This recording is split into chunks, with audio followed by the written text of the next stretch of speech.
ଶତକଡ଼ା 5 ସୁଧ ହାରରେ 2000 ଟଙ୍କା ଜମା ଉପରେ ଏକ ବର୍ଷରେ କେତେ ସୁଧ ମିଳିବ?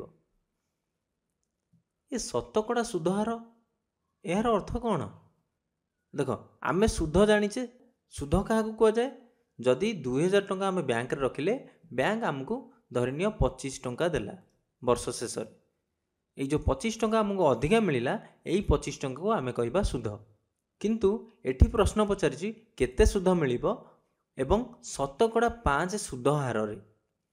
ଏଇ ସୁଧ ହାର କହିଲେ ଆମେ କ'ଣ ବୁଝୁ, ତାହା ବିଷୟରେ ଆମେ ଆଜି ଜାଣିବା।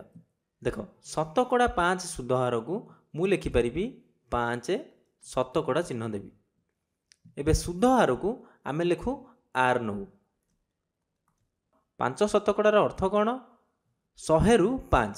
ସେଥିଲାଗି 100 ଟଙ୍କା ଯଦି ଆମେ ରଖିଥିବା, ଆମକୁ ମିଳିବ ସୁଧ କେତେ? 5 ଟଙ୍କା। ଏବେ 1 ଟଙ୍କାରେ ସୁଧ କେତେ ମିଳିବ? 5 ବିଭକ୍ତ 100। ଏତିକି ଟଙ୍କା ଆମକୁ ମିଳିବ ସୁଧ, ଅର୍ଥାତ୍ 1 ବିଭକ୍ତ 20। ଏତିକି ଟଙ୍କା ଆମକୁ ସୁଧ ମିଳିବ 1 ଟଙ୍କାରେ।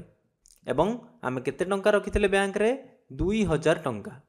ତେଣୁ 2000 ଟଙ୍କାରେ ସୁଧ କେତେ ମିଳିବ? 1 ବିଭକ୍ତ 20।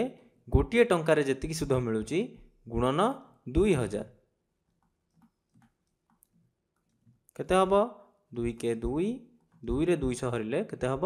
100। ତେଣୁ ଆମକୁ ସୁଧ ମିଳିଲା କେତେ ଟଙ୍କା? 100 ଟଙ୍କା। ବୁଝିପାରିଲ?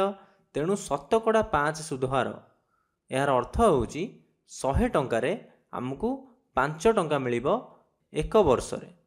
ସେମିତି ଯଦି ଏଠି ଥାନ୍ତା ଶତକଡ଼ା 9 ସୁଧ ହାର, ତେଣୁ 100 ଟଙ୍କାରେ ଆମକୁ ମିଳିଥାନ୍ତା 9 ଟଙ୍କା। ତେଣୁ ଆମେ ସେମିତି ହିସାବ କରିଥାନ୍ତେ, 100 ଟଙ୍କାରେ 9 ଟଙ୍କା, 1 ଟଙ୍କାରେ କେତେ ହେଇଥାନ୍ତା?